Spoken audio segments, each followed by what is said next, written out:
I'm Safia Usmani, and you're watching another episode of the Fulbright Women Podcast Season 1, where we bring to you the brightest women of Pakistan and share some of the amazing work that they're doing in their fields. Today we have with us Nabeeha Qazi, who went to Babson University on her Fulbright to get her MBA. Ever since, Nabeeha has worked in multiple countries, including USA, Malaysia, France, Netherlands, UAE, and many others. For the last 5 years, Nabeeha has been working with the Roche Group and recently has been made the CFO of Roche Norway. Today, I feel like we have the perfect opportunity to be speaking with Nabeeha about the world of finance and the representation of women in it. Hi, Nabeeha. Thank you for doing this with me today. Hi, Safia. Thank you for having me. Of course. And firstly, before we start our conversation, congratulations on your new role as a CFO. And we're definitely going to talk about that later on in the conversation. But first up, I want to ask, when we're thinking about gender and when we're thinking about finance, the world of finance, is there any gender disparity? Oh, yes, 100%. I would say there's gender disparity overall in any industry that you speak of, right? So from an economic point of view, I would say women as a talent are underutilized and underrepresented everywhere. But when it comes further to finance as a field, I think it gets as bad as maybe it does for coding or for STEM fields as well, because traditionally it's just been considered a very sort of boys' world. It comes across as something that's maybe a bit more aggressive, fast-paced. There's lots of things happening at the same time. You're required to maybe not show emotions. I mean, I'm just talking about sort of the perceptions that people have built around this. And then that putting into a context of maybe just how we are as a society globally, or what the cultural norms are from place to place, it just boils up into this huge thing where, yes, even to date, I mean, we're now in 2021, you would still see that the numbers of in terms of gender representation in finance are very, very low. And the senior you are in terms of your corporate career progression, they get even lower, and really single digit percentages. So if there is a big gender disparity in the world of finance, how did you get into it? I would say kind of just by luck or by accident. So I do remember as a kid, I've had photogenic memory, so I was very good at memorizing numbers and picking up on them, and just fascinated by mental math and stuff. And so I was encouraged by my dad to actually just explore that, hey, maybe for your high school, so your O levels and A levels, why don't you try going more into the business side and taking up subjects like accounting and economics and et cetera. And I really did enjoy those subjects. But what I also realized was that what I enjoyed was kind of being thrown into a sea of data, a sea of information, right? And then coming out of it or trying to make sense of it so that you were able to also explain it to then other people around you. And that's what really drove me towards it. I liked making something out of nothing, so to say. And then over time, I think also then during my undergraduate degrees and later on for my master's, I really felt that, okay, this is then clicking on to developing a problem solving mindset, an analytical mindset in me, which I really liked, or which I really wanted to develop. So I think for me it was kind of luck or accident or whatever you want to call it. But then since then, that's all I've kind of known. I've just always been in finance for the last 10 years. So Nabeeha, that's interesting, because to have a skill, to have a talent is one thing, and then to exercise that talent is basically not just depending on what you have here or here, but also what you have around you, right? Yep. So once you entered this industry, do you want to talk about certain challenges that you may perhaps have never even preempted, right? But then you had to deal with them, and then also talk about how did you deal with them? Sure. So I started my career in Pakistan, and then I started with a banking institution a local banking institution. And there already, the team that I was part of, I was the only female. It's a small team, but that for me was already sort of recognized instantly that, there is nobody else like me here from a gender representation. And you could think that on a conscious level, maybe you don't pay attention to it on a day-to-day basis, but I think in your subconscious, like, it's always there. The way you think, the way you talk, the way you approach is different than how a man would. I think as I moved through my career journey, so then I got a chance to also work outside of Pakistan, whether it's US or Europe or parts of Asia. And there again, I think it became more pronounced that oftentimes, yes, I was maybe the only woman in the room, and definitely probably the only woman of color, and with that, I think what comes in a way is that there's a lot of sort of conscious self-advocacy that you need to do for yourself, right? There's also a lot of maybe conscious, courageous authenticity in terms of how do I speak up so that I'm not ignored and I'm not like shushed, or just my thoughts and my ideas are not paraphrased by another gender. So I think there's a lot of like conscious thinking in a way that you need to do to prep yourself. And do you get that from the environment? Not necessarily. You could, but unfortunately, I think the barrier or the challenge that we also face is that there aren't a lot of women role models around you in the field of finance. Mm-hmm. Like, I will ask this question, or if you're thinking about, hey, like, at least name one famous person in the field of finance, the names that will come to you, like Warren Buffett, they're mostly all men. I mean, I could list more men, but really, like, at what point will you start thinking of a woman's name? So I think the fact that there aren't a lot of like female representing the field, and more so not in those senior leadership positions where somebody then entering the career path could really be like, hey, this is a person that I could look up to and could follow their path. That's definitely also something that we miss out from an environmental aspect. Definitely, role models, growing up, just watching representation of women in different fields, that also kind of makes women to join those certain fields, where they see there's more women to help them out. And we will talk about role models and, what can women do as role models, who are already existing in the industry. But before that, you also mentioned something very interesting that I've also kind of talked about in your introduction.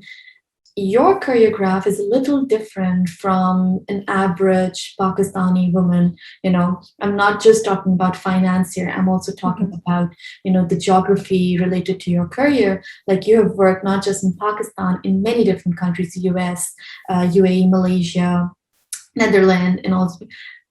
Was there any, can you talk about the cultural context and your experience in each country and each different, like, did you feel any difference in all the places?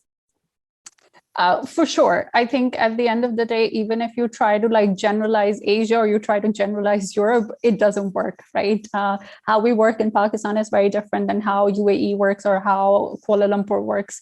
How people worked in France is very different than how they work in Netherlands and how they work in Norway.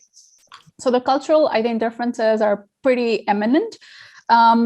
What's maybe unique for me, or what was unique for me to experience, was like, how much are you trying to adapt to a cultural setting versus how much you're staying true to yourself? Because I think oftentimes we tend to forget that at the end of the day, you were brought in as an individual because of what you displayed at that point in time, like what is true of your character, of your skill set, of your sort of like value, moral, whatever package, right? And oftentimes it's very easy to just get enveloped into this thing of, oh, but the French work like this, or the Dutch work like this, and I need to do this in the same way. But no, that's really not what's expected eventually at the end of the day. So I think for me, that was something to figure out, that how much am I just adapting and embracing something that's there from a cultural context point of view, and how much I'm like just, let's say, laying down my foot and being like, no, this is the way I've been doing it, and this is what I feel comfortable with and where my strength is, and I will continue to be in that way. So that was one. The other piece, which is probably natural to maybe anyone who's kind of moving around in their career, even within the same country, but just moving around from different jobs to jobs, would be the phenomenon of imposter syndrome, right? You come in and you want to like sell yourself, and you want to show and prove to everybody that you're like the best person that they could have wanted and hired and everything. But oftentimes you're put in situations where you're really like starting to doubt yourself, and you're really thinking that, wait, but like they probably will realize I don't know this enough, or I don't do this the right way, or I do it differently and they expect it differently. And what does that mean? And like, what's the perception around it? And people are going to think that I'm like stupid, or people are going to think like I'm not good enough for this job. So I think that naturally, especially when you're moving around so much and getting exposed to different cultures, that kicks in very, very naturally. And then how do you overcome it? Because, you know, it's maybe like a constant feeling. I don't think it's something that I've completely been able to put at rest. But I have been able to sort of recognize the feeling when it's settling in, right? When I know that, okay, now I'm starting to doubt myself and I'm starting to like overthink things. And then oftentimes I think what's also helped is just sort of positive reassurance that, hey, you're doing your best. You know, you're putting yourself out there in this situation, and maybe a lot of other people wouldn't have even thought of it, but here you are. So take a bit of, you know, comfort in that, and be a little more kind to yourself. So I think, yeah, those two for me have been something that I've constantly, you know, tackled in one way or the other. And both of those are very interesting points, but I kind of want to go back to the first one that you raised, and which I personally believe in as well. You know, you said something that at the end of the day, we have to remember that we may perhaps not be called in to fit in an environment, but perhaps we've been called in for what we have to offer, and then we have to stay true to that. And I kind of want to put a lens of gender on it now and talk about, you know, basically what we're talking about here is self-confidence, right? To have that belief in one's abilities. And then if we bring gender in the context, you know, girls often are not raised that way or trained that way to have enough confidence in what they are offering, right? So as someone in the industry working, you know, in a place of leadership who other girls must be looking up to, what would you say to the girls who are looking up to you in terms of self-confidence? What can they do to, you know, kind of build on that skill and that ability to just trust themselves? No, that's a very good question, and a difficult one, I think, to answer.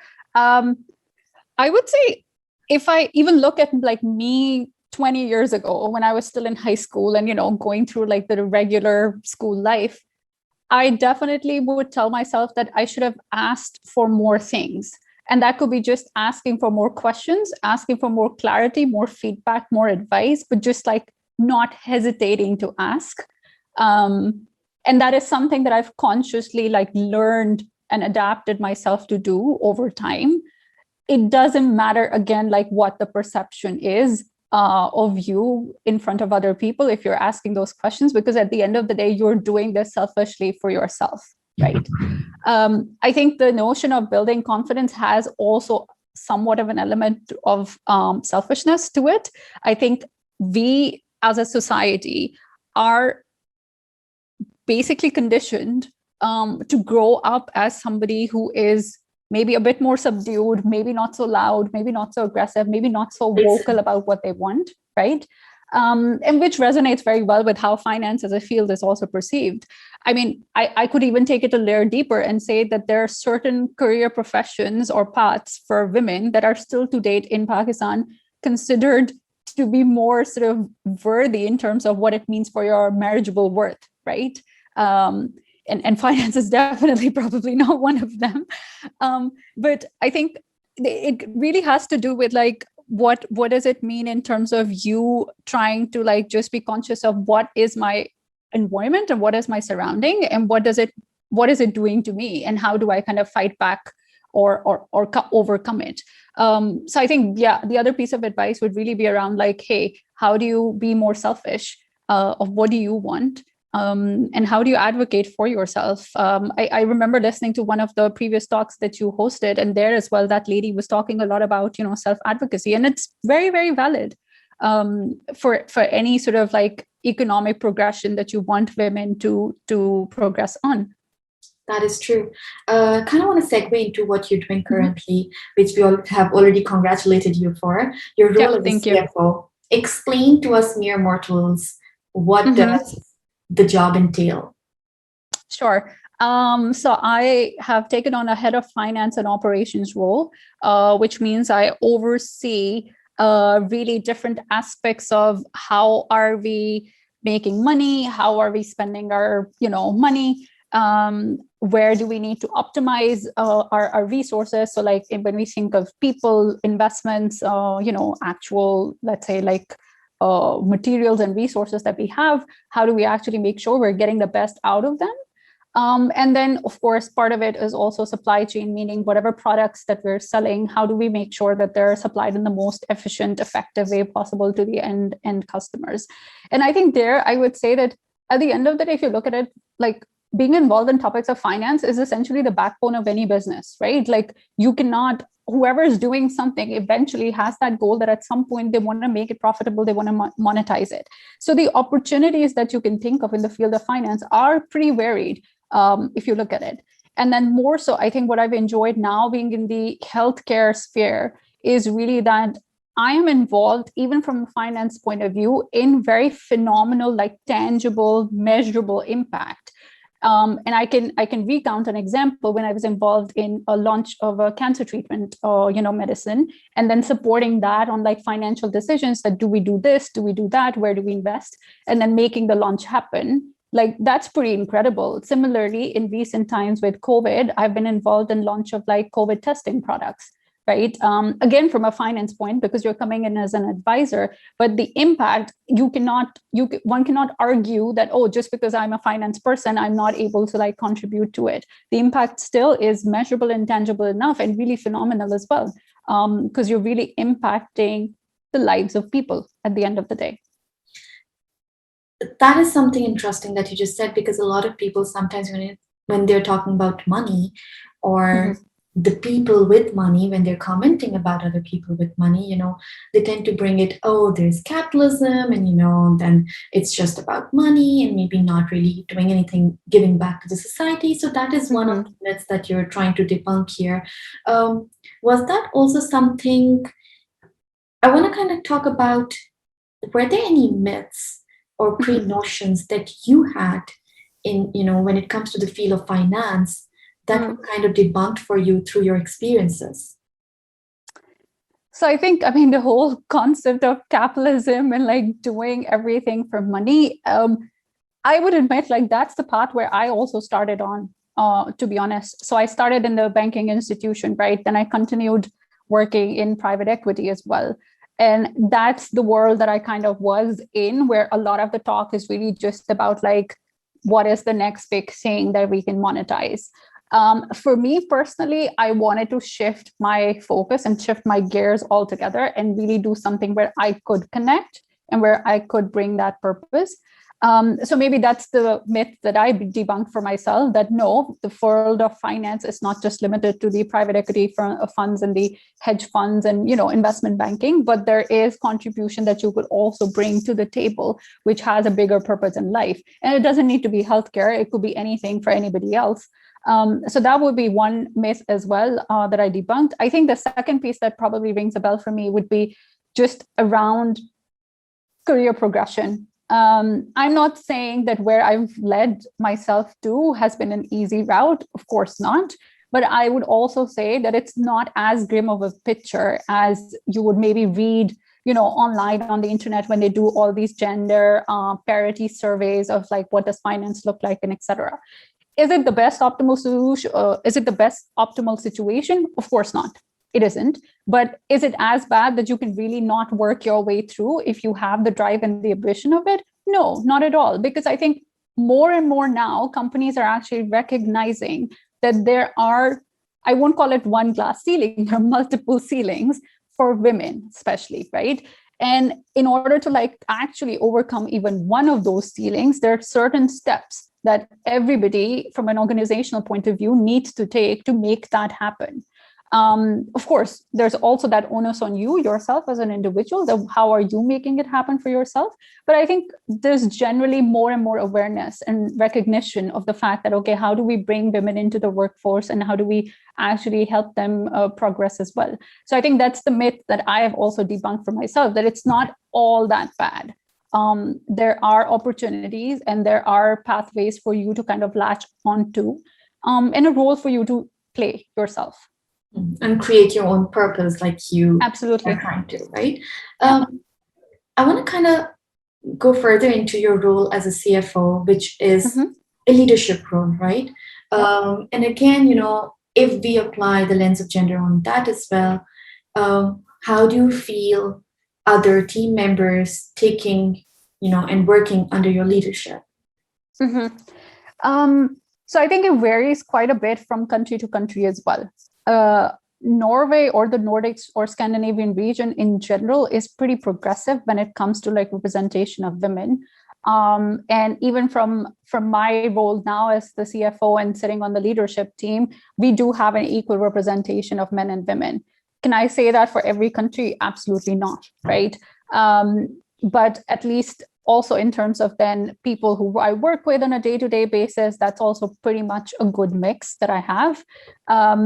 I think where it maybe gets tricky is when I look again from a filter of finance. And then how many other counterparts do I have of the same gender within such a global, huge organization? And there are not too many, absolutely not. And if there are also mostly white women, right? So again, there you could also bring in the concept or the lens of women of color.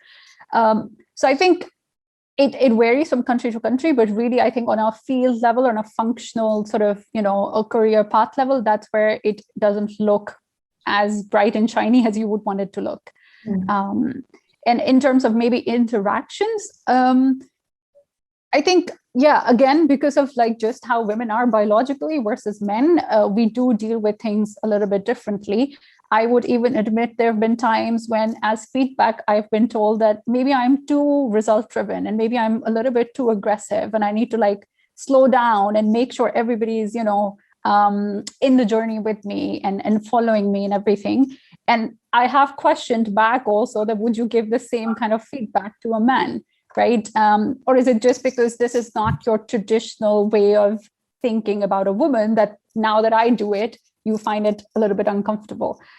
So it's been interesting to just see like how people perceive it in different working environments and different working settings. But again, I would say it hasn't been all grim at all. Interesting.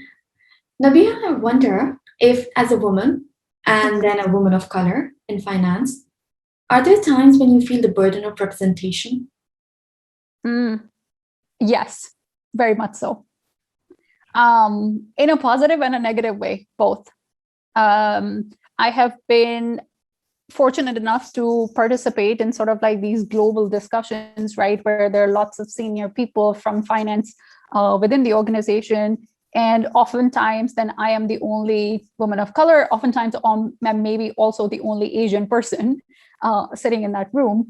And yes, I have been then, brought or pulled into discussions where certain stereotypes are, let's say, like either brought to the table and I'm supposed to justify them or debunk them, which I've always struggled with. But I think I've gotten to that point where I feel very comfortable in calling it out as well.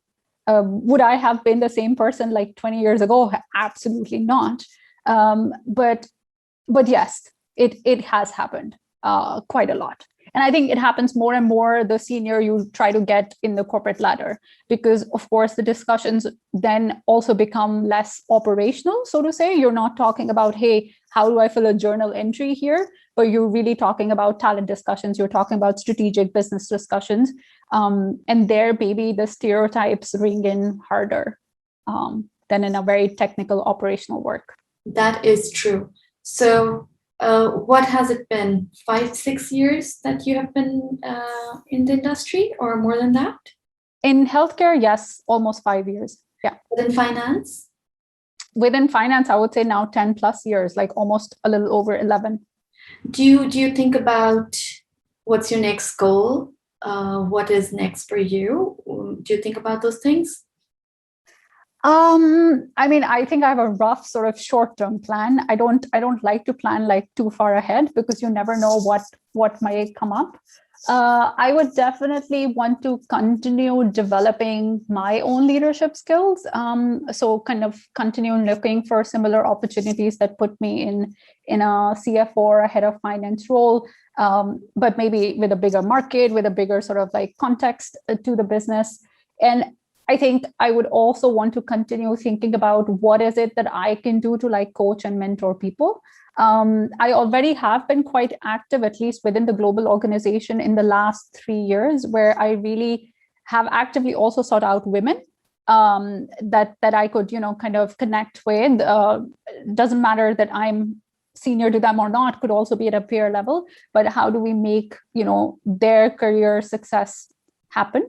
So I think those would be two, sort of like leadership skills, and then also like giving back in terms of like coaching and mentoring, which is part of leadership at the end of the day, right? A lot of it that you're doing is thinking around how do we cater to the people that we work with, that is true. and the environment that we back have. to the society. Yes, that's true. Yeah. I wish you all the best with your current role and your future ventures. And Thank you. I hope to stay in touch with you. And yeah, Thank absolutely. you so much for your time today. No, thank you so much. And this was really interesting for me as well. It was a lot of fun. You have a great day ahead. Thank you. Bye.